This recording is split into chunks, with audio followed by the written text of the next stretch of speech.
Aujourd'hui, nouveau marché parlé, un marché parlé un petit peu exceptionnel puisque je vais prendre le temps de répondre à la demande de Romain de l'épisode précédent.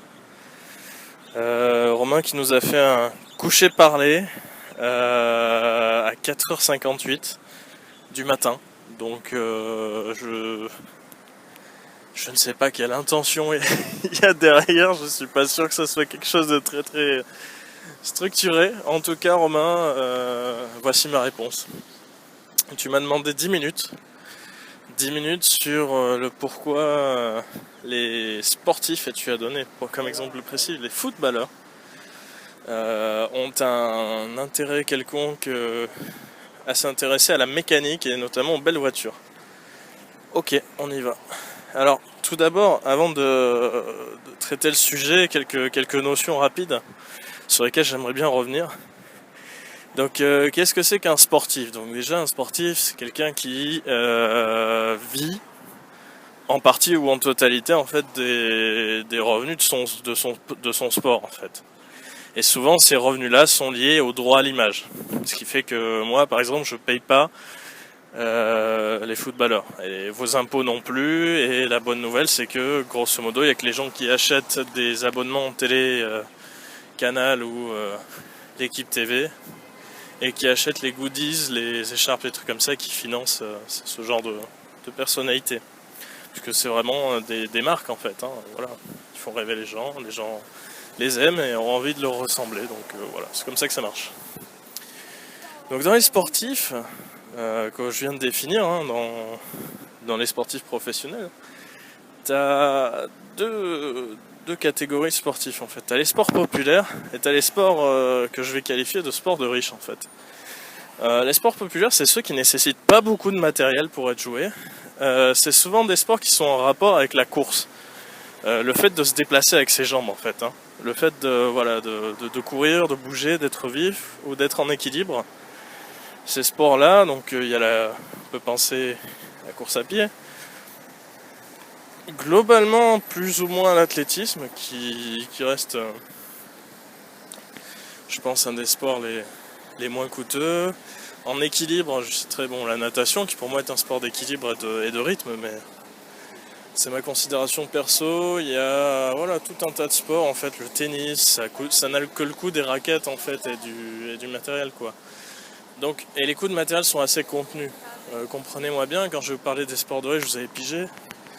Faire du bobsleigh, ça nécessite une toute autre logistique en fait. Ça nécessite plusieurs choses. Ça nécessite d'être dans un endroit où il y a de la neige, où il y a une pente en béton quoi, et il faut avoir un bobsleigh. Le bobsleigh c'est quelque chose qui coûte très très cher, même les vieux appareils et tout. Enfin, et puis derrière, faut monter une équipe, faut avoir toute une organisation en fait qui n'a pas du tout le même impact en fait. Si bien qu'on peut se demander au final entre un champion de polo et un champion de 100 mètres, lequel est le plus athlète que l'autre, on va dire, entre guillemets. Mais moi je vais être trash parce que bon, voilà, le sport, comme tu l'as dit, c'est pas mon domaine. Je vais rentrer dedans et je vais le dire très franchement, pour moi le mec qui fait du 100 mètres et qui est champion de 100 mètres a 10 milliards fois plus de mérite que le mec qui est champion de polo. Parce que dans l'idée, le mec qui est champion de polo, ce qui fait la différence, c'est le fait que ses parents, sa famille, etc. aient pu se payer le cheval, l'écurie, le machin, le palefrenier, les équipements, les déplacements pour aller jouer, machin, ça vaut une absolue fortune. J'ai envie de dire, ils ont presque acheté la carrière de leur gosse. Donc là, je sais que les gens qui font des sports de riches vont me détester, mais allez-y, il n'y a pas de problème, j'assume cette prise de position et de dire que voilà, dans les sports populaires, il y a beaucoup plus de compétition parce que grosso modo, un jour ou l'autre, on a plus ou moins tous essayé le foot et on sait tous plus ou moins si on est capable de taper dans un cuir, quoi. Alors que dans l'idée, j'ai aucune idée de si je suis bon en bobsleigh. Voilà. J'ai vaguement fait de la luge quand j'étais jeune, mais ça me permet pas d'avoir une idée vraiment de savoir si je suis bon en bobsleigh. J'ai aucune idée de si j'aurais eu un potentiel en polo. Enfin voilà quoi, vous comprenez bien que c'est pas tout à fait la même dimension quoi. Donc voilà, ces gens-là ils jouent entre eux, ils sont leur petit club, voilà, ils vont dans les Alpes, tout ça. Enfin bon voilà quoi, ou dans les Pyrénées, mais voilà, Je parle pas de, voilà, je parle pas vraiment de ces gens-là. Donc là, en fait, on va se concentrer sur le sportif populaire de type footballeur. Donc le football en France, c'est le sport le plus pratiqué, hein. C'est celui qui est le plus facile à mettre en œuvre. Il suffit d'avoir globalement un endroit à peu près globalement plat et de décider qu'il y a plus ou moins des cages et d'avoir un ballon et on peut commencer à jouer. Pas au niveau professionnel bien sûr, mais on peut commencer à jouer quoi. On pratique un peu, machin. Et donc les footballeurs, c'est des gens qui très tôt, quand ils sont très jeunes déjà, ils sont repérés parce qu'ils ont une certaine agilité, une certaine dextérité en fait, une coordination particulière qui fait que ils vont performer. Ils vont performer, ce qui va faire la différence en fait entre un bon footballeur et un mauvais footballeur, ça va être le regard. Où est-ce qu'ils vont regarder leur adversaire en fait, pour comprendre le mouvement. Parce qu'on est capable de lire le mouvement des autres grâce aux neurones miroirs. Ça sera l'objet d'un autre topic, hein. Ne vous inquiétez pas.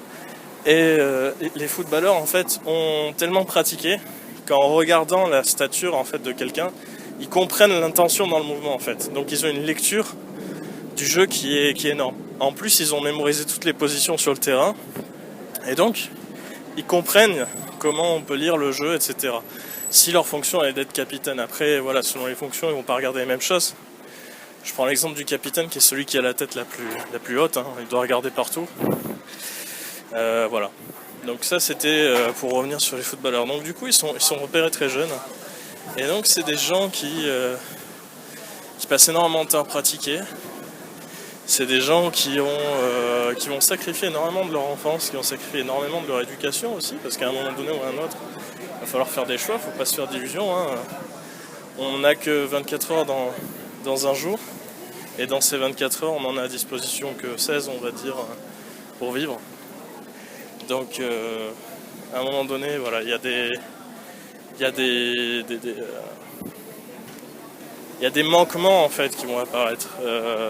Et dans ces manquements, en fait, selon le programme de chacun, après il y en a qui peuvent mettre l'accent sur les études et vouloir à tout prix préserver leur potentiel professionnel, etc. Dans les milieux hors du sport, il n'y a pas de souci. Mais ceux qui font vraiment le choix d'aller très loin, souvent ils ont abandonné ça et ils ont abandonné aussi une partie de leur enfance, de leur enfance innocente, etc. Et là où je veux en venir, c'est que les machines de type voiture, en fait, il y a une étude qui a montré que les gens qui aiment les voitures de sport, et dont je fais partie, comme beaucoup d'autres garçons, hein, c'est rien d'exceptionnel, en fait, il y aurait un lien entre le bruit du moteur, tu vois, et les vibrations de la caisse en fait. Donc la caisse c'est toute la partie de l'habitacle en fait, hein. Il y a les vibrations de la caisse qui te remontent par le fauteuil en fait, qui est accroché directement à l'habitacle et qui remonte par le pot d'échappement. D'ailleurs le pot d'échappement est en général positionné sur la voiture de sport sous le conducteur pour avoir un maximum de vibrations et de growl, on appelle ça en anglais, c'est le bruit vraiment, c'est le bruit sauvage du moteur, qui est flatteur et qui est très agréable en fait. Et alors l'idée c'est que ces voitures en fait, elles ont des sièges de sportifs, donc les sièges de sport en fait sont plus enveloppants. Ils vous couvrent tout le dos et ils viennent sur les côtés comme ça. Et ce côté cocon, ce côté enveloppant en fait, a priori, plus les bruits de basse, ça ressemblerait à l'environnement intra-utérin en fait. Donc du bébé dans le ventre de sa maman quoi. Puisqu'a priori, peu importe ce que on diffuse auprès d'une mère qui entend ses enfants, la couche de gras du ventre, plus les muscles, plus l'utérus, vont de toute façon filtrer les aigus assez vite. Et globalement, le bébé entendra des bruits surtout de l'intérieur de la maman, et ce sera surtout des bruits graves. Pour les plus poétiques, c'est le rythme cardiaque, pour les plus pragmatiques, c'est surtout les bruits des intestins, mais peu importe. L'environnement d'un fœtus se situe surtout dans le grave.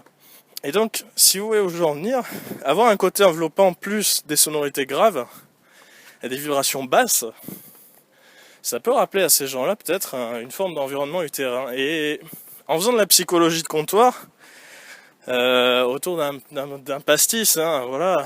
On est au Café des Sports là, hein. Tu m'as emmené directement chez Ginette, hein.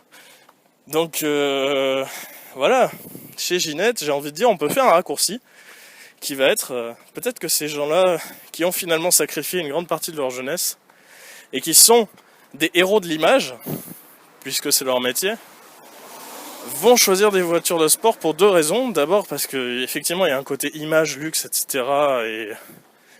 et frimeur qui vont aimer. Plus derrière il y a quelque chose de plus profond qui va les lier de manière beaucoup plus intense avec leur machine, qui va être quelque chose de l'ordre du manque affectif en fait et du rappel maternel. Voilà. Alors je crois que j'ai bientôt fini l'exercice. Ouais, je l'ai carrément fini. Alors je vous fais à tous des bisous.